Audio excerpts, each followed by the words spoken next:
सीमा और विशाल अपनी खुशहाल जिंदगी जी रहे थे। उनका एक बेटा भी था जिसका नाम रोहन था। वो 8 साल का था। बहुत प्यारा बच्चा है रोहन।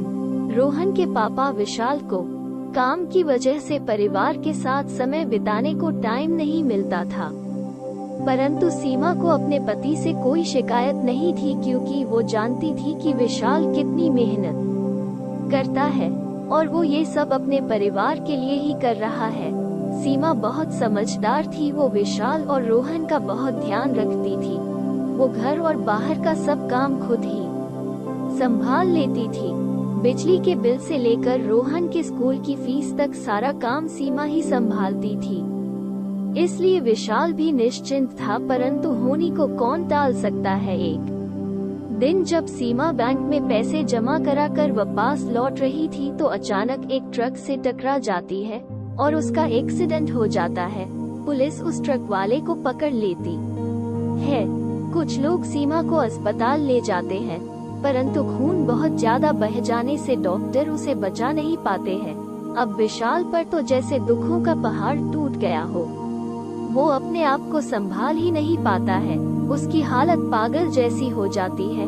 उसका दिल ये मानने को तैयार नहीं होता है कि सीमा उसे छोड़ने कर चली गई। रोहन जब स्कूल से लौटता है तो माँ माँ कह के पुकारता है, पर अब क्या, अब माँ तो उसे छोड़कर चली गई थी। उस मासूम की आंखें माँ को ही ढूंढ रही थी, परंतु उसे माँ कहीं नजर नहीं आ रही थी।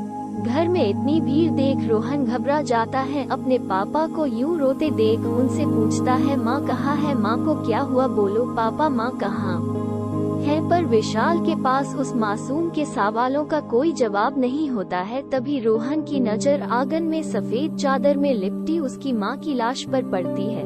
रोहन तुरंत सीमा के शरीर से लिपट जाता है और जोर जोर से रोने लगता है, माँ माँ उठो ना, माँ उठो, अब मैं कभी शरारत नहीं करूँगा, खाना भी सही टाइम पर खाऊंगा, तुम उठो ना।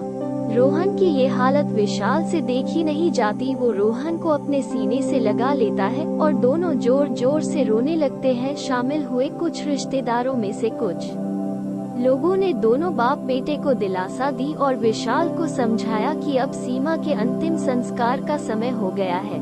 विशाल ने अपने आप को संभाला और सीमा को अंतिम विदाई दी। अंतिम विदाई देते समय विशाल के आंखों के सामने सीमा की एक एक बात याद आ रही थी। उसका वो चेहरा बार बार आंखों के सामने आ रहा था। अंतिम संस्कार करके जब घर लौटा तो मानो घर खाने को दौड़ रहा था। बार बार सीमा की यादें सता रही थी। तभी विशाल की एक दूर की रिश्तेदार ने विशाल को समझाया कि वो अपनी भावनाओं को काबू में करे, क्योंकि अब उस पर रोहन की जिम्मेदारी भी आ गई है। विशाल उनकी बात को समझ जाता है और रोहन की देखभाल में लग जाता है। ये बड़ा कठिन था उसके लिए, क्योंकि अब उसे रोहन को माँ और बाप दोनों का प्यार देना था। रोहन को किसी तरह संभालता है, उसे खिलाता पिलाता नहलाता और स्कूल भेजता, उसके सारे काम करता। इस तरह 1 महीना गुजर गया। अब तो विशाल के ऑफिस से भी फोन आने लगते हैं। विशाल को समझ में नहीं आ रहा है कि आखिर रोहन की देखभाल कौन करेगा।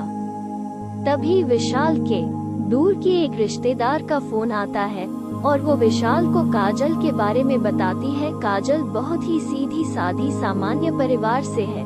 शादी के 3 साल बाद भी जब उसे कोई संतान नहीं हुई तो उसके पति ने अपनी माँ के कहने पर उसे तलाक दे दिया।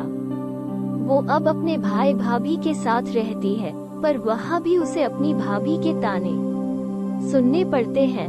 उसे भी एक सहारे की जरूरत है और विशाल को भी रोहन की देखभाल के लिए ऐसी ही किसी लड़की की तलाश थी। विशाल काजल से मिलता है और अपने और रोहन के बारे में बताता है। विशाल कहता है कि वो सीमा को कभी नहीं भूल सकता और ना ही उसकी जगह किसी और को दे सकता है। वो ये शादी सिर्फ अपने बेटे रोहन के लिए कर रहा है। काजल भी बच्चे के प्यार को तरस गई थी।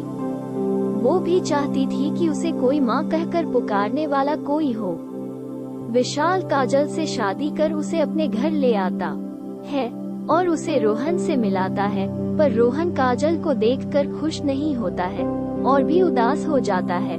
विशाल कहता है, रोहन बेटा, ये तुम्हारी माँ है। रोहन कहता है, ये मेरी माँ नहीं, आपकी पत्नी होगी। ये तो मेरी सौतेली माँ है, ये बहुत बुरी है, मुझे नहीं चाहिए ऐसी माँ। रोहन इतना कहकर गुस्सा होकर भाग जाता है।